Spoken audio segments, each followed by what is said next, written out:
Good morning students. आज हम लोग पृथ्वी की आंतरिक संरचना interior structure of the earth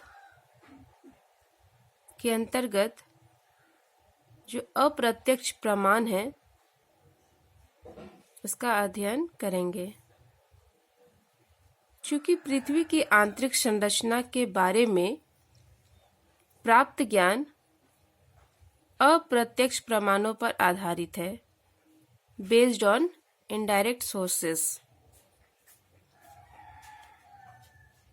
पृथ्वी का निर्माण विभिन्न संगठन वाली चट्टानों के द्वारा हुआ है एवं पृथ्वी की इतनी अधिक गहराई को समझना काफी मुश्किल है।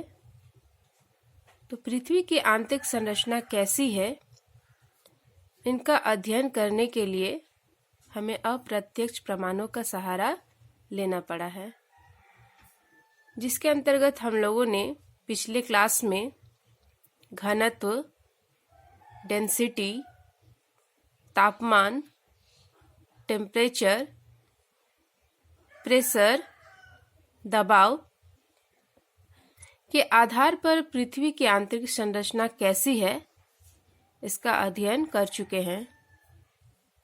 आज की क्लास में हम लोग भूकंपीय तरंगों पर आधारित जो प्रमाण है, इनके आधार पर पृथ्वी की आंतरिक संरचना कैसी है,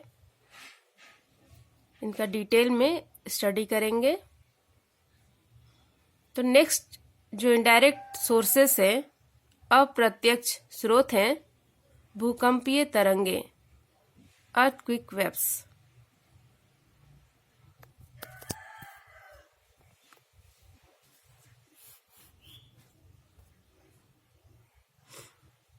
वह विज्ञान जिनसे हमें भूकंपीय तरंगों की जानकारी प्राप्त होती है या भूकंप की जानकारी प्राप्त होती है, सिस्मोलॉजी कहलाती है। The science of earthquake is known as seismology. एवं इस पर आधारित जो प्रमाण है, भूकंपीय आधारित जो प्रमाण है, उन्हें सिस्मोलॉजिकल एविडेंस कहा जाता है। And the evidence based on earthquake waves are known as seismological evidences। भूकंपीय तरंगे जो हैं, पृथ्वी की आंतरिक संरचना के बारे में ऑथेंटिक या यथार्थ ज्ञान प्रस्तुत करती हैं। earthquake waves have proved to be the most important sources or source of information in the recent past। सर्वप्रथम मोहरोविसिक ने 1909 में भूकंपीय तरंगों के द्वारा पृथ्वी की आंतरिक संरचना के बारे में बतलाया। मोहरोविसिक used earthquake waves for the first time in 1909 to know about earth interior।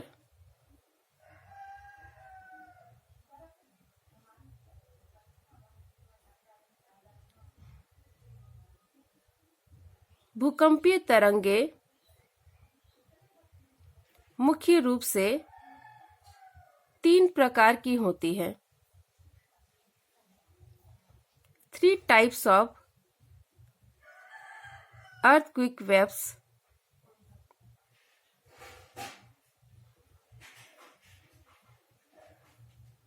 जो मुख्य रूप से सिस्मोग्राफ द्वारा अंकित किए गए हैं। are normally recorded by a seismograph, जिनमें फर्स्ट तरंग है P वेव्स, सेकंड जो तरंगे हैं S वेव्स, थर्ड तरंग L वेव्स। फर्स्ट हम लोग डिस्क्राइब करेंगे P तरंगे, जिन्हें प्राथमिक तरंगे प्राइमरी वेव्स के नाम से जाना जाता है और इनका जो संचरण है, मूवमेंट है, ध्वनि तरंगों के समान ही होता है।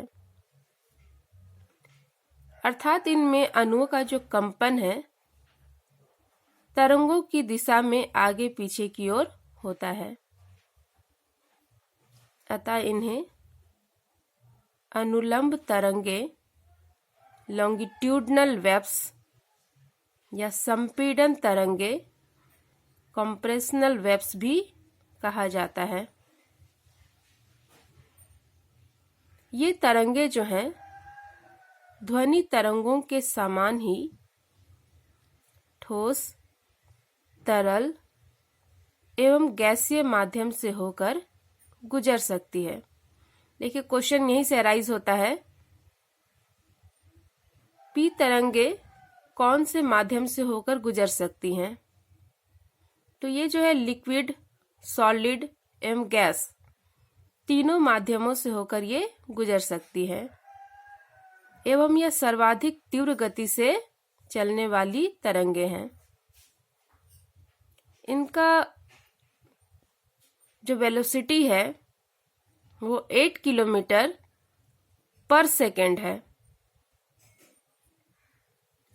अतः सिस्मोग्राफ पर सबसे पहले प्राइमरी वेव्स, P वेव्स, उसके बाद S तरंगे और अंत में L तरंगे अंकित होती हैं। और ये जो P वेव्स है, प्राइमरी वेव्स है, इनकी गति ठोस पदार्थों में सबसे ज्यादा होती है। जब भी आपको P तरंग लिखा हुआ मिले, P तरंग दैट मीन्स इसे प्राइमरी वेव्स, लॉन्गिट्यूडनल वेव्स एवं कॉम्प्रेशनल वेव्स इन तीनों नाम से जाना जाता है। इससे रिलेटेड भी क्वेश्चंस आते हैं और ये क्वेश्चन आपके कॉम्पिटिटिव एग्जाम में भी पूछे जाते हैं। P waves, these are also known as primary waves. They are longitudinal waves like sound waves in which the movement of the particles is in the direction of the